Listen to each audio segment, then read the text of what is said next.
Hey, this is You Can Fix It. We're gonna switch out an outlet cover. This is really simple to do, don't be nervous. It's real simple. So I got a new outlet cover. It was 39 cents at the local hardware store. All you're gonna need is a straight flathead screwdriver, and you're just gonna unscrew this. And I did not even turn the breaker off. If you feel more comfortable, you can. You're simply gonna unscrew that. Pull that off. Sometimes they don't come off, and you can give them a little tap with the screwdriver. And then here is our outlet.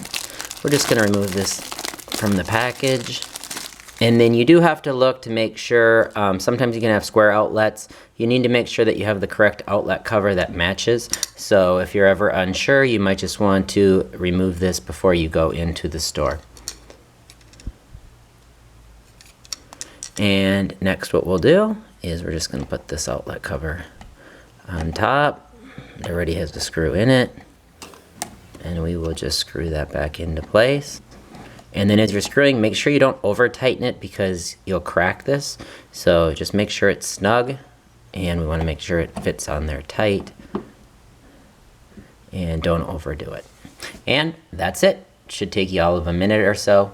And hopefully this helps. And as always, please like and subscribe, and thanks for watching.